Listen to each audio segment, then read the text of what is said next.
Sometimes it's not your enemies who break you.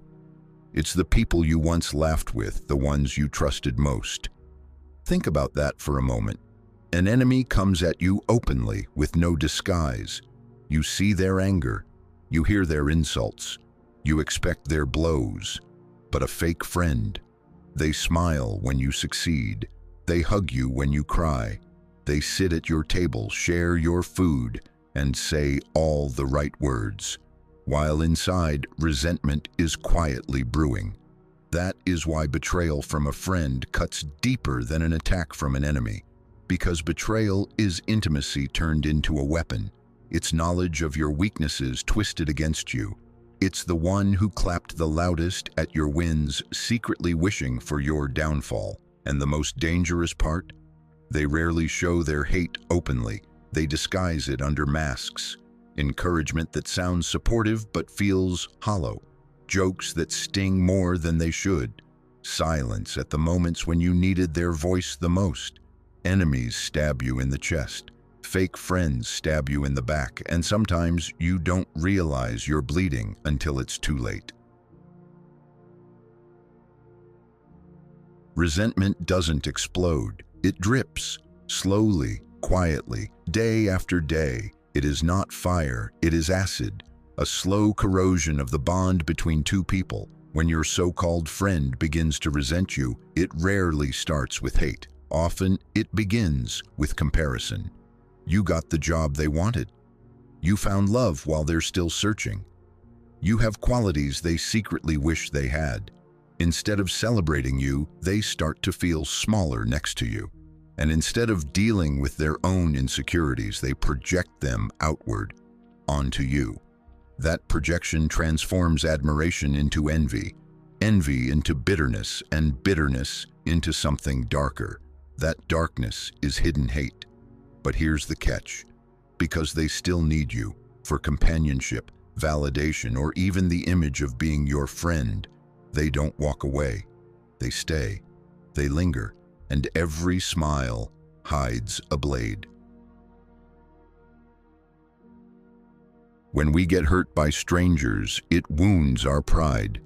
But when we get hurt by friends, it wounds our soul. You see, we allow friends access to the most fragile parts of ourselves. We share secrets we wouldn't tell anyone else. We open up about our fears, our failures, our hidden dreams. In doing so, we hand them the sharpest tools, the ones that could heal us or destroy us. That's why betrayal feels like an earthquake in the heart. It's not just about what they did, it's about who did it. You expected an enemy to hate you, but you expected your friend to love you. So when resentment and hidden hate are revealed, the pain is not just from the act, it's from the shattering of trust, the collapse of the story you told yourself about the friendship. Here's the strange part. Many fake friends don't even see themselves as villains. They justify their hidden hate with excuses. I'm just being honest. I'm only joking. Don't take it seriously. I'm giving tough love. But the truth is, their honesty is cruelty dressed up as truth. Their jokes are daggers wrapped in laughter. Their tough love is nothing but suppressed resentment given permission to breathe. And yet, they stay close to you. They don't leave. Why? Because resentment creates a sick paradox. They both need you and despise you. They need your light because it validates them to be near it. But they hate your light because it reminds them of their own shadows. That paradox keeps them tethered to you, smiling, nodding, pretending, and slowly poisoning the connection. The real danger is not the friend who openly argues with you. It's the one who quietly resents you in silence. Think back, maybe you felt it before. That friend who grows strangely quiet when you share good news. The one who never initiates celebration for your milestones. The one who suddenly becomes too busy when you need them most. These are not accidents. They are symptoms of hidden resentment. And yet, most of us ignore these signs. because facing them means facing a painful truth. Some people in our circle don't love us. They envy us, resent us, maybe even hate us. You might be wondering, why dig so deep into this darkness? Why not just move on from fake friends and let it go? Because understanding the psychology of fake friends isn't just about avoiding betrayal. It's about self-protection. It's about reclaiming your peace from those who quietly drain it. And most importantly, it's about learning to see the masks people wear so that you don't confuse envy for loyalty or resentment for love. When we understand resentment, we stop personalizing it. We begin to see that their hidden hate often says more about them than it does about us. It is their wound, not our worth. But before we get to that wisdom, we need to walk through the shadow. We need to see how resentment grows, how it hides behind smiles, and how it slowly turns people we once trusted into strangers we no longer recognize. So let's begin this journey. We'll peel back the layers of false friendship, the psychology of hidden hate, and the emotional scars left behind.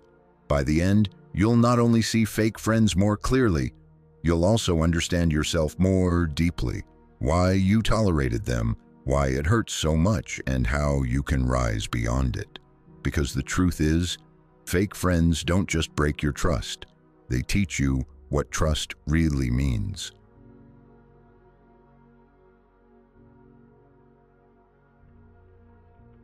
Not every smile means support.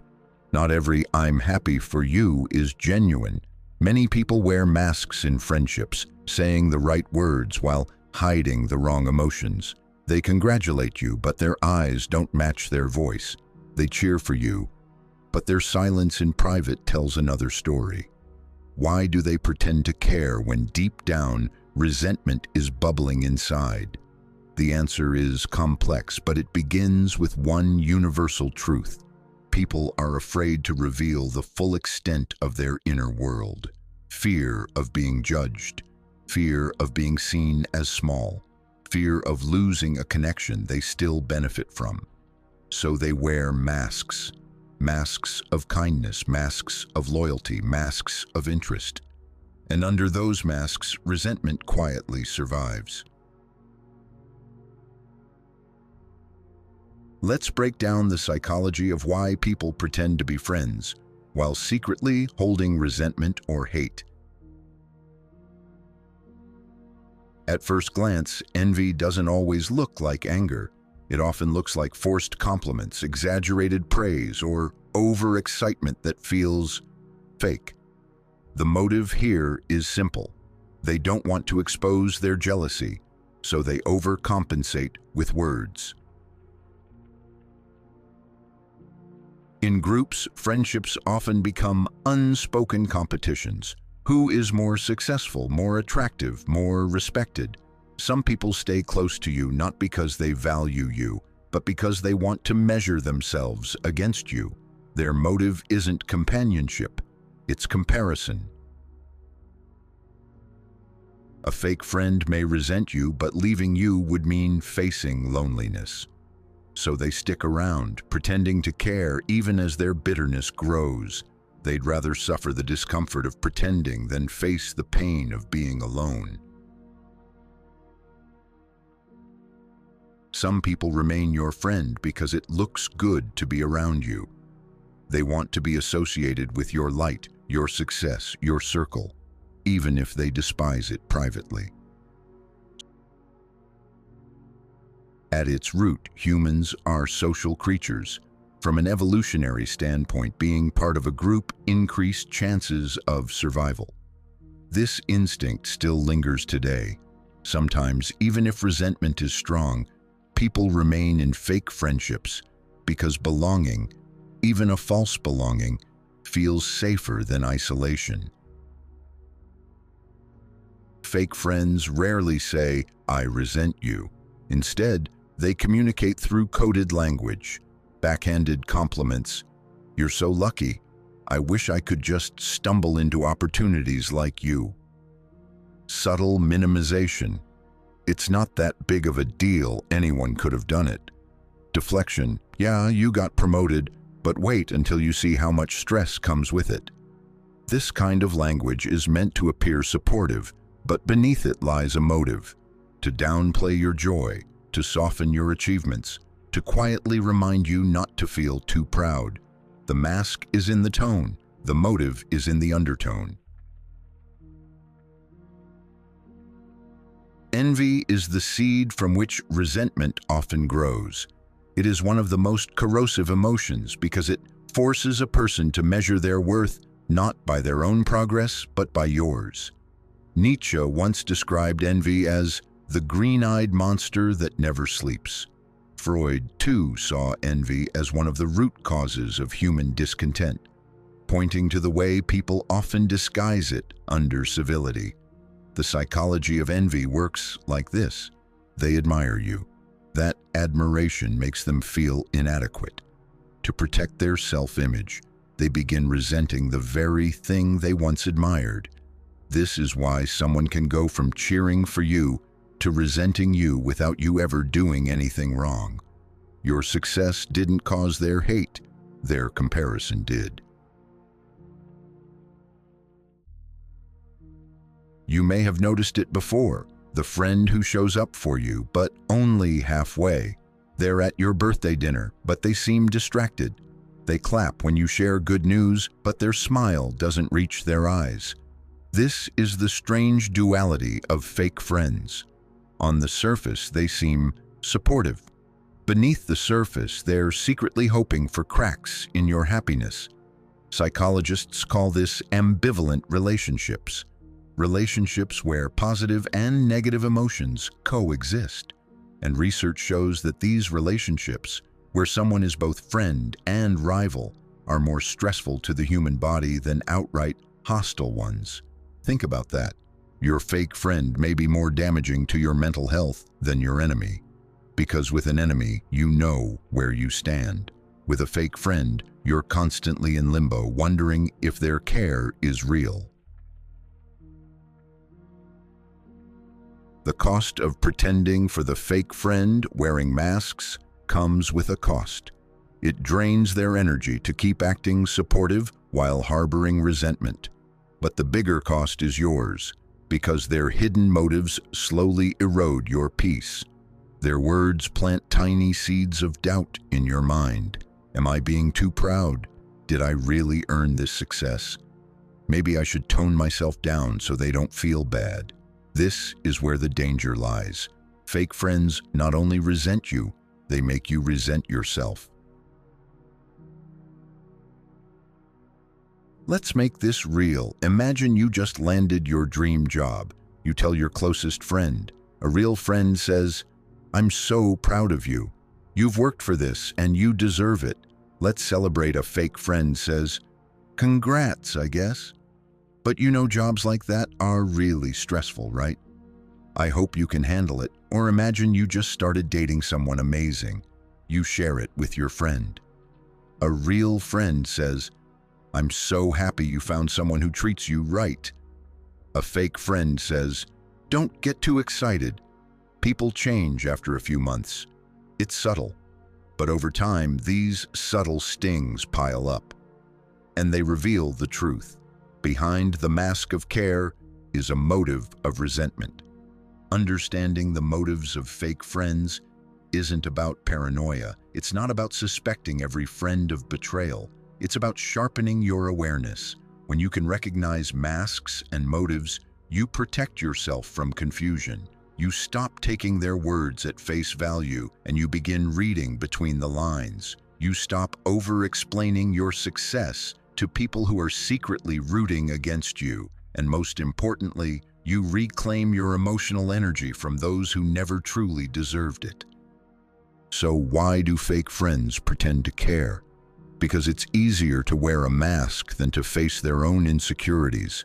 It's easier to resent you in silence than to admit they feel small. It's easier to act like a friend than to risk being alone. But here's the truth: masks always slip. Motives always reveal themselves. And when they do, the question is not, why did they fake it? The real question is, why did I allow myself to ignore the signs? That's what we'll explore next, the seeds of resentment, and how something as small as comparison can slowly turn friendship into hidden hate. Resentment rarely begins as hate. It begins as something smaller, almost invisible. A comparison, a subtle envy, a quiet sense of inadequacy. Picture this: you and your friend start in the same place. You're equals running the same race. But one day your pace quickens. You get opportunities they don't. You rise while they stay still. On the outside, they clap for you. On the inside, something begins to whisper, "Why not me?"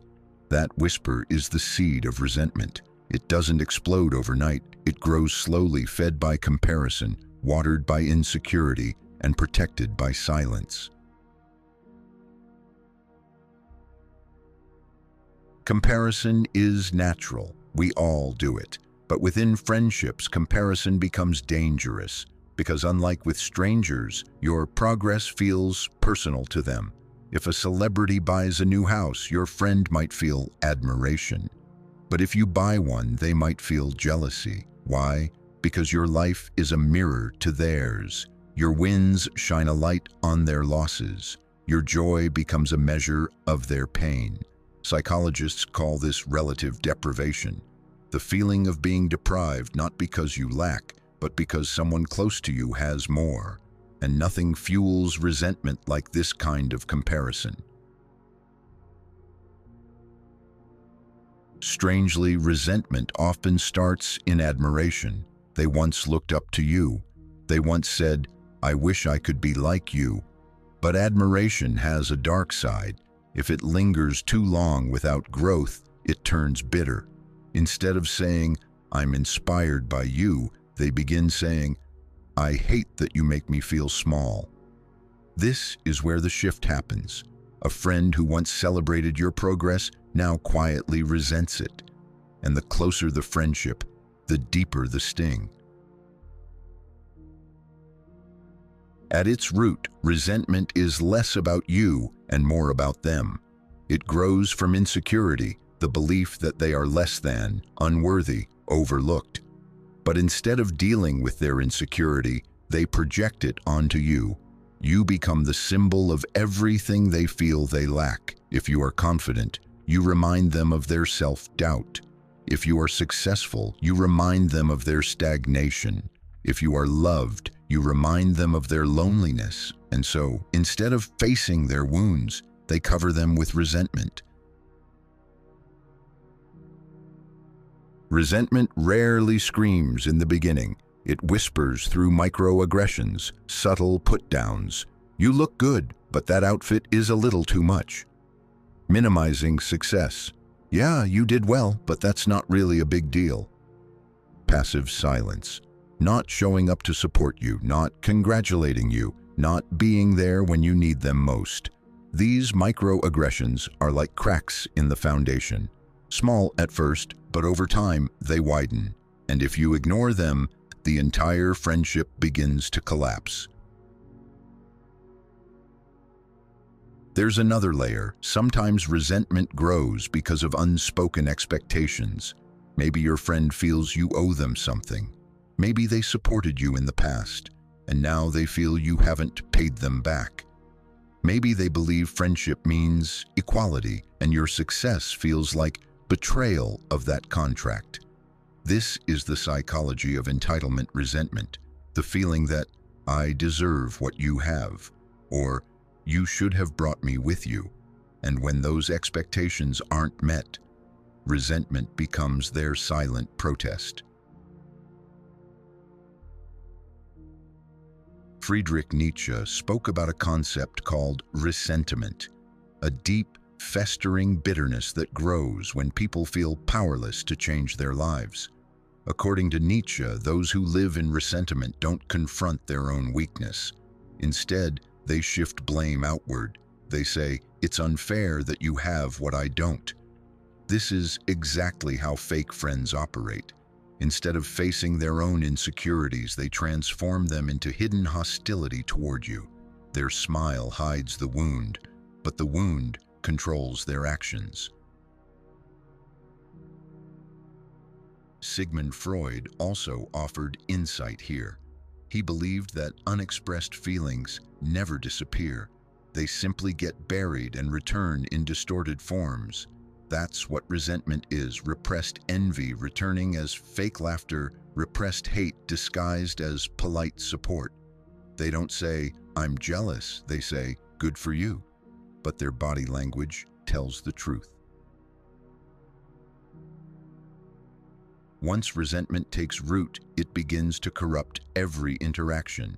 If you share good news, they feel bitterness. If you share struggles, they feel satisfaction. If you stay silent, they feel ignored. If you shine, they feel overshadowed.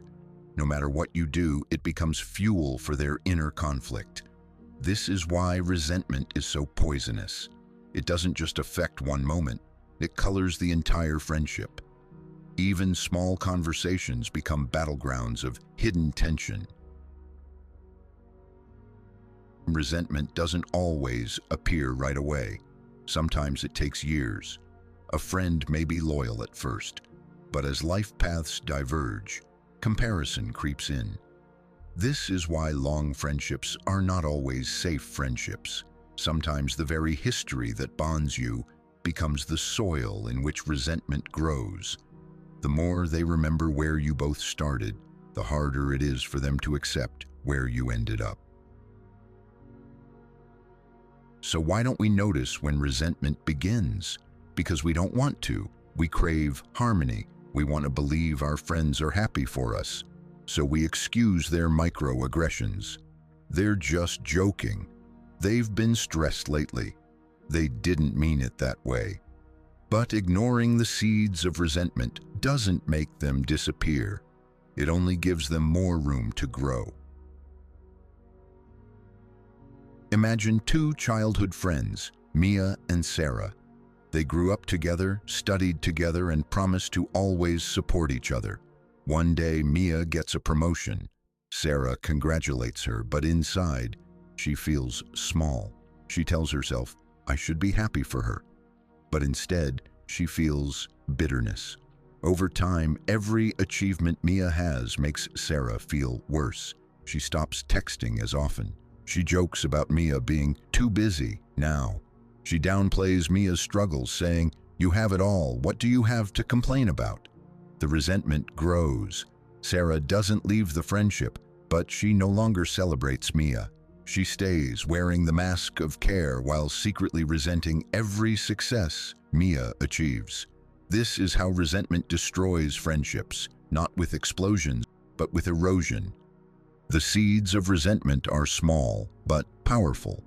They begin with comparison, grow through insecurity, and express themselves in microaggressions and silent hostility. And if left unchecked, those seeds transform friendship into rivalry, support into envy, and loyalty into hidden hate. But what happens once resentment grows too large to hide? What happens when it transforms from subtle bitterness into a quiet war? That's where we're headed next. The psychology of emotional manipulation and how fake friends wage a war you never see coming.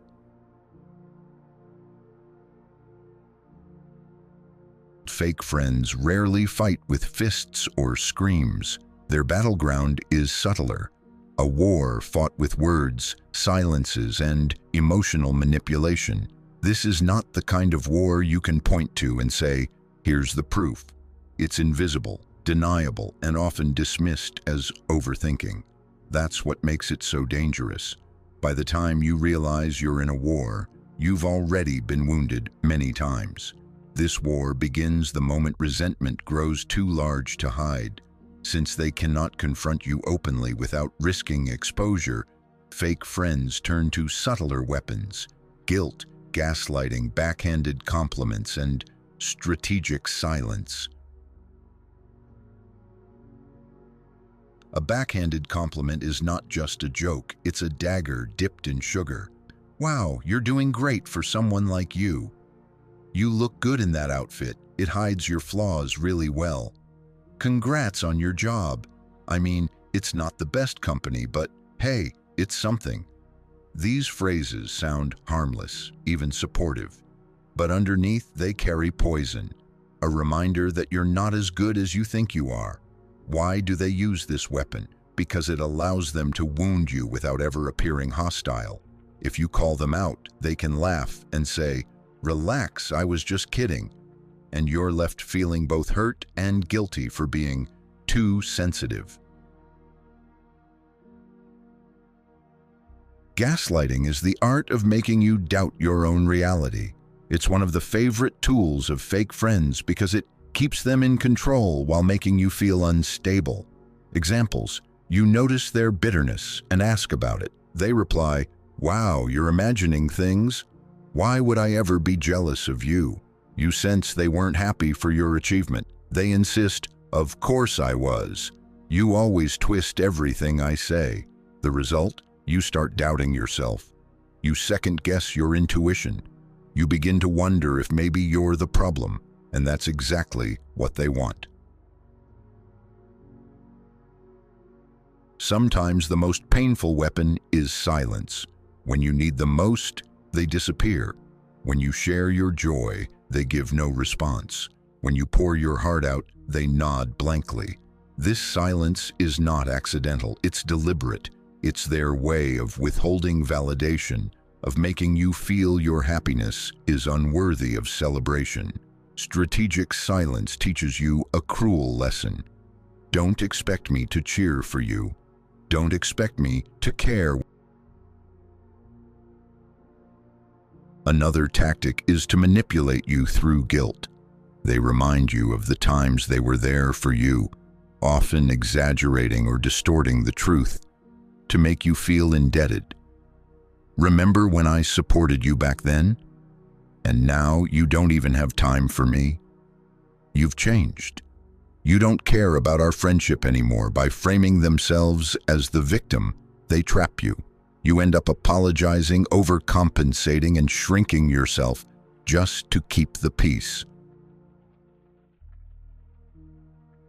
What makes this war exhausting is that it's constant but subtle. It's the way they downplay your excitement. It's the way they forget to include you in plans. It's the way they gossip behind your back, planting seeds of doubt in others while smiling to your face. And because these actions are small, you question yourself. You tell yourself, maybe I'm overreacting. Maybe it's just stress. Maybe I'm too sensitive. But deep down, your gut knows. This isn't friendship. This is warfare disguised as closeness. Living under this kind of manipulation takes a heavy toll. Research shows that ambivalent or hostile friendships are linked to higher stress levels, anxiety, and even physical health issues. Why? Because the body doesn't just react to what people do, it reacts to what people withhold. When you expect support and get silence, your nervous system experiences it as betrayal. When you expect love and get resentment, your heart interprets it as rejection. This is why fake friends leave you drained, not because they openly attack you, but because they exhaust you with constant micro-wounds that never fully heal.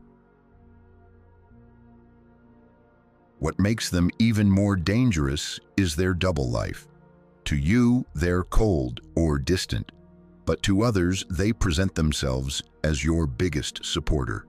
They may post pictures with you online, call you best friend, and speak highly of you in public, while secretly resenting you in private. Why? Because maintaining the image of friendship benefits them. It keeps them close to your circle, your influence, your energy. But beneath that image lies the truth. They're not celebrating you, they're waiting for you to fall. You might wonder, why don't fake friends just leave? Why not confront you and express their jealousy honestly? The answer: because confrontation would expose their insecurity. To admit they resent you would be to admit they feel inferior, and most people would rather pretend than face that kind of vulnerability. So instead of confronting, they manipulate. Instead of leaving, they linger. Instead of speaking truth, they fight a silent war. Let's imagine Alex and Jordan. Alex is thriving, new job, stable relationship, exciting projects. Jordan is stuck, struggling to move forward. Instead of saying, "I'm jealous and insecure," Jordan begins a silent war. He makes jokes about Alex's success. He criticizes Alex's partner subtly. He withholds support when Alex shares victories. He reminds Alex of the old days when they were equals, framing Alex as the one who changed. To outsiders, Jordan is Alex's best friend. But in reality, every interaction is a quiet battle. Alex leaves these conversations feeling smaller, doubting himself, even though he achieved something incredible. This is how fake friends win the silent war, not by destroying you directly, but by making you destroy yourself through self-doubt. You'll know you're in the middle of this war if you notice. You feel drained after talking to them, not uplifted. You censor your good news because you know it won't be received well. You second-guess your worth after their jokes or silence. You feel guilty for succeeding, as though your joy is hurting them. If these signs feel familiar, it's not in your head. You're not overreacting. You're simply waking up to the war you've been dragged into without consent. The silent war of emotional manipulation is one of the cruelest battles you'll ever face, because it disguises itself as friendship. Fake friends won't stab you in the chest. They'll erode you with tiny cuts day after day until you begin questioning not just them, but yourself. But the war doesn't end there. The longer resentment simmers, the more it transforms, and the smile that once hid bitterness slowly hardens into something darker. Hidden hate. That's where we're headed next. To uncover the moment when resentment is no longer passive, but active. When your fake friend doesn't just envy you quietly, but begins to hope for your downfall.